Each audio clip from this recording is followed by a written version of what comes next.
Nosso contato agora, Diego, é com a secretária de Saúde de Santa Cruz do Rio Pardo, Anelise Link Leitão, sobre algumas alterações que acabaram acontecendo na questão da Covid-19 em Santa Cruz do Rio Pardo. E nada melhor que a secretária para bater um papo com a gente e falar dessas mudanças. Boa tarde a todos os ouvintes. A gente vem trabalhando em cima de fluxos, né, e pensando sempre uma maneira de melhorar tanto para a população quanto para os colaboradores. Está todo mundo assim bem congestionado, né? A variante realmente ela continua transmitindo bastante. Nós temos aí pelos boletins, dá para observar bastante casos ainda temos algumas internações, né? Então estamos aí em alta. Então todo dia a gente repensa aquilo que dá para ser melhorado, com certeza, para todo mundo, né? E essa semana passada a gente ficou a semana inteira fazendo um estudo, porque a gente já tem consolidado algumas leis e algumas considerações importantes, como resoluções CIB, né, que é da Comissão Interpartite Bigestora, do Ministério da Saúde, do Estado, portaria do Ministério do Trabalho e Previdência, que saiu a número 14, essa CIB nova é a número 8, todas elas consolidam a questão de que a pessoa tendo um resultado positivo, automaticamente e obrigatoriamente e imediatamente ela deve ficar afastada por 7 dias de todas as suas funções, né? Ela deve ficar isolada. Então, diante disso, a gente tem observado nos nossos atendimentos o quê? Que as pessoas, muitas delas fazem os exames nos laboratórios, nas farmácias, têm um resultado positivo e elas procuram as unidades de saúde, no caso aqui a Central Covid, para pegar um atestado, né? Nem tanto para passar no médico, porque a grande maioria são casos leves, então algumas procuram atendimento por atestado e outras também para passar no médico por questões clínicas. E diante disso a gente viu que praticamente 50% dos atendimentos eram somente para o atestado médico. Então, embasado em todas essas legislações que nós temos hoje e todos os decretos, né, revendo isso, foi feito um estudo e lançou-se neste sábado um novo decreto embasando o resultado positivo do exame e o termo de isolamento no mesmo documento, para que a pessoa não necessite buscar a troca pelo atestado médico. Então, automaticamente, esse documento sendo emitido por profissional responsável, né, ou da rede básica, sendo na Central Covid Santa Casa, ou responsáveis, né, no caso de nível superior, no laboratório e farmácia, será validado e será trocado pelo atestado médico. Então, apresentando na empresa, no seu trabalho, esse documento, automaticamente ele seria aceito. Ou seja, secretária, significa então que fazendo o teste numa farmácia, no laboratório, dando positivo, eu não tenho mais a necessidade de procurar a Central Covid para esse atestado. O próprio laboratório e a própria farmácia, com esses profissionais competentes, já tem agora o aval para emitir o atestado? Sim, e no sábado também o pessoal da Vigilância Sanitária e Epidemiológica esteve nos laboratórios e farmácias, né, que fazem aqui na cidade essa testagem, já passando o documento, já informando de como é esse procedimento. Então, eles já têm esse documento em mãos. No próprio sábado já começou a ser emitido em alguns locais já esse documento, então algumas pessoas já estão com ele em mãos, e hoje nós estaremos também tirando dúvidas e conversando com as empresas em parceria com a Associação Comercial nessa divulgação, né, para poder deixar isso de uma forma mais fácil, né, de ser aceita, porque como isso foi tudo assim rápido e necessita que seja rápido também, porque senão a gente ganha tempo, né, as pessoas não precisam ficar esperando, e essa aceitação realmente das empresas nesse sentido, o entendimento. Por quê? Automaticamente não muda nada. Se a pessoa tivesse que ir na Central Covid, aguarda lá, ela também apresentaria esse termo em muitos lugares. Então, a gente só diminuiu esse congestionamento nos serviços de saúde. Significa então, secretária, que aquelas aglomerações que estavam acontecendo na Central Covid, nos próximos dias não teremos? Nós esperamos que elas reduzam bastante. E aí a gente vai todo dia, né, fazer essa avaliação, ver como está sendo essa aceitação, mas entendemos que ninguém está fazendo nada aleatório, né? Isso tudo está embasado em lei, já são coisas consolidadas, são prazos que a gente sabe que a pessoa que está positiva, ela necessita ficar praticamente 10 dias, né, em isolamento. Então, a gente parte do princípio de que você fazendo o teste rápido ele só vai dar positivo a partir do 3º e 4º dia. Então, contam-se 7 dias a partir desse positivo, você já fez um prazo de 10 dias automaticamente. Né? Assim como os familiares, o isolamento domiciliar, para quem convive com a pessoa. 10 dias desses que convivem também iniciam a contagem no início dos sintomas da pessoa contaminada. Então, automaticamente a gente faz um documento só, a pessoa não fica exposta, não fica se deslocando de um local para o outro, sai de uma farmácia, de um laboratório, vai para a Central Covid, fica lá aguardando, de repente volta mais tarde porque não tem vaga aquela hora, né? Ela recebe uma senha, ela retorna no outro horário para não ficar esperando, mesmo assim ela tem que se deslocar. Então facilita também para as pessoas isso, agiliza, e também para a empresa, que automaticamente ela, sendo de manhã ou de tarde, ela vai receber um documento de afastamento, né? Secretário, vamos dar um exemplo. De repente eu acabo fazendo o teste e consequentemente dá positivo. Aí então, no meu caso, na minha família, tem um filho que estuda aqui em Santa Cruz do Rio Pardo e tem uma esposa que trabalha. No caso, dando positivo o meu teste, esse documento emitido pela farmácia, pelo laboratório, até mesmo pela Central Covid, também significa que é um atestado para eles, ou seja, um afastamento, um isolamento natural de 7 dias? Sim, na realidade, a Central Covid, ela já faz isso, ela emite esse documento ela é entregue para a pessoa que está positiva, lá é feito um questionário, né, de com quem que ela convive. Necessariamente, às vezes, não é um parente, né?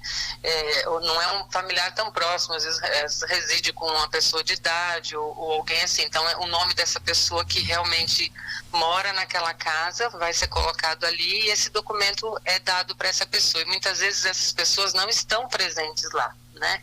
Agora tem que ter uma confiança muito grande também, né? Porque tem meios de se fazer a confirmação disso. Por exemplo, se uma empresa tiver com dúvidas com relação àquilo, ela pode estar ligando na Secretaria de Saúde ou na própria central para confirmar aquilo, né? Se ela quiser realmente. Porque muitos também sabem, né? Dos familiares, das pessoas que têm, então já um conhecimento disso, né? Nossa cidade, ela é uma cidade interiorana, então muitas pessoas se conhecem também. Mas a gente trabalha com isso. Então, por exemplo, você tem o seu filho, né, que tem a escola, você emite uma cópia desse documento para ser levado à escola, a escola toma conhecimento, né, e sabe que existiu uma pessoa ali com contato. A escola também, ela deve já participar desse fato já desde o ano passado, ela já está acostumada com esse fluxo também, né. Sabemos que a escola, tendo um caso positivo na sala de aula, os outros ainda aguardam, né? Dependendo de onde foi que momento que foi esse contato. Se ele partiu do final de semana, não será afastado mais ninguém da sala de aula, né? Que é o caso, na realidade. Positivo for no sábado, a pessoa só vai deixar de ir. Quando a pessoa positiva no meio da semana, tem que ser avaliado o caso. Mais de 3 casos numa mesma sala de aula, geralmente afasta a sala de aula inteira. Então é muito importante que a escola esteja sabendo imediatamente dos casos positivos que vão acontecendo, né, e que pertencem aos seus alunos.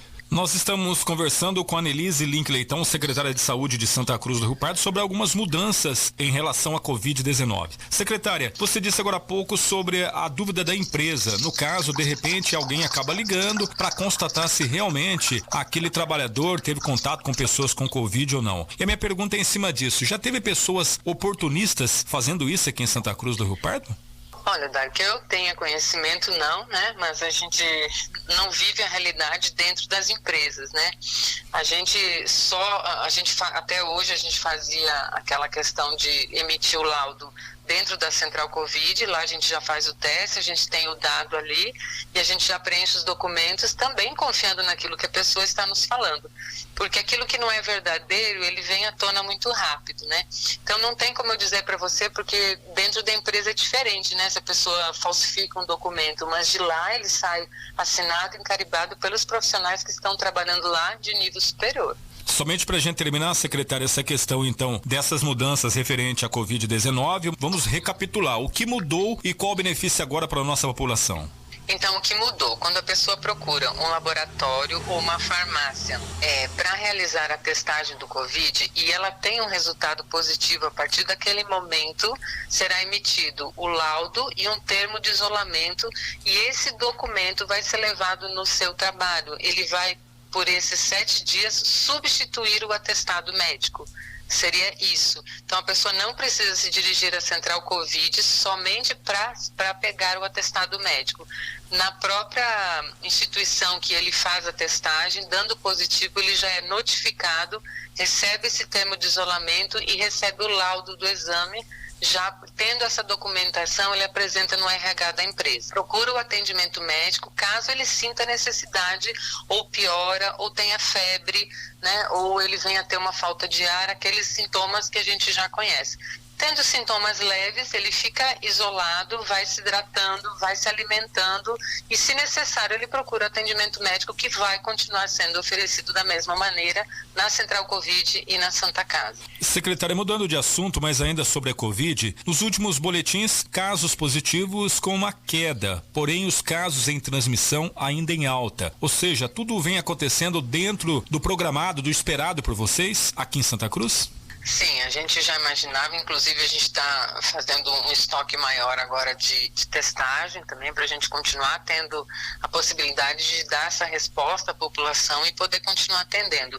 Os casos ainda estão em alta, né, e nós estamos, assim, a gente vê que tem uma curva, né, às vezes alguns positivos mais num dia, às vezes menos. Por quê? Porque também alguns laboratórios não disponibilizam o teste naquele dia por falta, né, do equipamento mesmo, da testagem, porque a compra está muito grande, então muitas empresas não têm para entregar, então fica às vezes alguns dias sem fazer. A gente vê que reduz bastante, né, quando eles agendam e não conseguem entregar aquilo dentro do mesmo prazo, do mesmo dia. E aí, quando eles recebem esse estoque, aí aumenta realmente o número. E, ilusoriamente, parece que os casos diminuem, mas eles não diminuem, eles estão em alta, nós estamos ainda no pico. Tá, e a tendência aí, a gente espera que numas 2 semanas, pelo menos, a gente comece a melhorar, comece a descer, né, desse pico. Ou seja, esse pico aí, pelo que parece, segundo os especialistas e agora confirmado pela Secretaria de Saúde, deve começar com uma normalização no mês de março? Sim. Acreditamos que até esse mês de fevereiro todo ainda a gente vai ter esse fluxo intenso ainda. Uma outra questão também, secretária, a vacinação infantil, de que maneira vem acontecendo, vem atingindo as expectativas de vocês? Olha, Dário, no sábado, o tempo nos ajudou muito também, né? Fez uma manhã ensolarada, boa. Tivemos as 4 unidades abertas, né, atendendo tanto a parte de adulto quanto de criança, por fluxos de entradas diferenciados. Conseguimos alcançar um número de 2.500 crianças vacinadas, então nós conseguimos passar dos números de 50% de crianças. Antes nós estávamos com 38, 35, 38, chegamos um pouquinho acima dos 50%. E tivemos aí a vacinação de adultos em torno de umas 500 pessoas, 400 e pouco, entre 400 e 500. Então teve uma melhora, sim, mas nós vamos continuar as campanhas dada a importância da gente ter uma cobertura vacinal completa, né? A gente sabe que o controle disso só vai se dar, o enfraquecimento dessa variante só vai se dar no momento em que a maioria da população, praticamente 100%, esteja vacinada de primeira dose. Secretária, uma outra questão abordada na última semana com o promotor de justiça, Dr. Marcelo Saliba, tão logo participou ao vivo de uma entrevista para o Giro de Notícias da 104 FM, sobre a questão da procura, que agora acabou invertendo, ou seja, na vacinação adulta tinha uma questão de uma preferência para as vacinas de fora do país e tinha uma preferência menor para a Coronavac. Agora na vacinação infantil é ao contrário, ou seja, uma preferência maior para a Coronavac. Vocês já estão sentindo isso também? Sim, grande, isso é muito grande, né? Muitos pais chegam, perguntam qual o tipo de vacina, só que assim, isso foi designado aqui no estado, que crianças de 5 até 6 anos fariam a Pfizer, né? E acima de 6 anos fariam a Coronavac.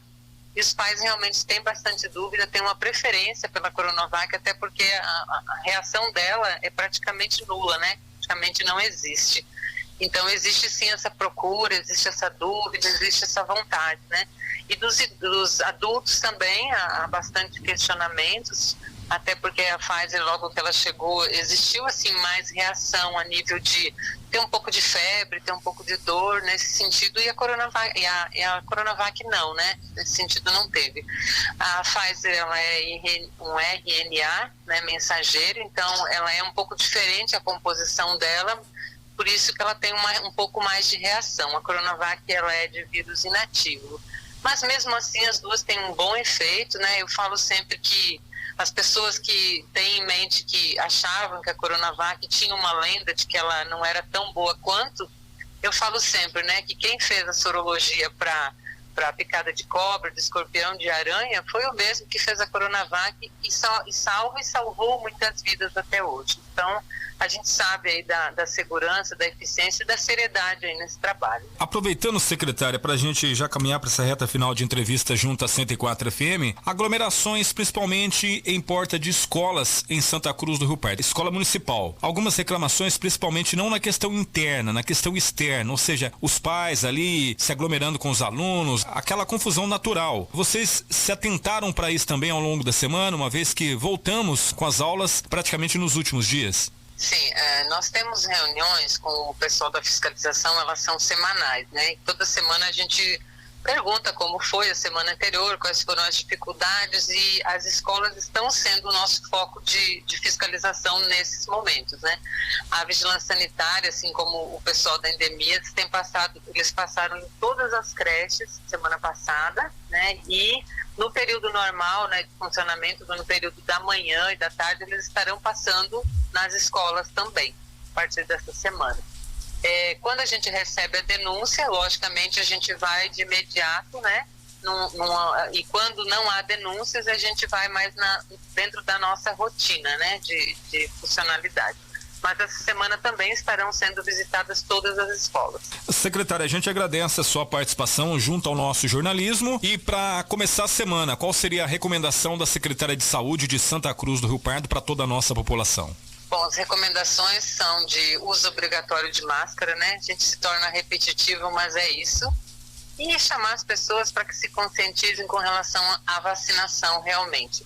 A questão do isolamento para a pessoa que está positiva é muito importante que seja seguido, para que a gente limite essa contaminação dentro do possível, né? Porque é muita gente que está contaminada, é muita gente transmitindo. Então, quanto menos circulação, quanto mais limpeza e quanto mais uso de máscara e quanto mais vacinação, melhor esse resultado e logo a gente erradica essa doença daqui. Né? Então, a ideia é que as ferramentas que nós temos hoje é o cuidado e a vacinação, e é o que nós podemos oferecer, e nós temos para oferecer isso de uma maneira segura, né? Então, é muito importante realmente que as pessoas finalizem.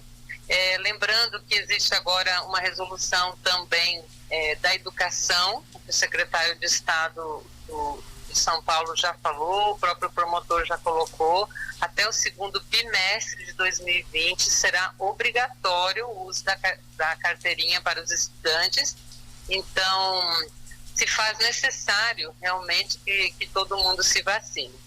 Então, a gente deixa essa recomendação baseado nessa resolução, que já está embasada pelo promotor. Ele tem contato com a gente, ele tem perguntado toda semana como está a vacinação. Acredito que ele esteja pensando em algo mais aí, a gente ainda não sabe, mas a gente está tendo esse apoio pela necessidade realmente de saúde pública. Então, a gente reforça a importância da vacinação nas crianças e nos adultos também. Quem não terminou a segunda dose, quem não fez a terceira dose, procurar fazer, para a gente dar um outro salto aí na saúde pública e continuar trabalhando em torno de outras coisas, outras metas. A gente não quer que as pessoas parem, né? A gente não quer parar nenhum serviço. A gente só reduziu agora nesse momento as cirurgias eletivas por causa da ocupação hospitalar, porém nós vamos manter os outros serviços e assim que possível também já vamos retornar com as cirurgias eletivas. E aprendendo a conviver com isso, automaticamente essa doença vai indo embora e a gente vai levando a nossa vida normal, sempre usando máscara e nos se cuidando sempre, né? Mantendo os ambientes de trabalho muito limpos, os ambientes domésticos muito limpos, e é isso aí.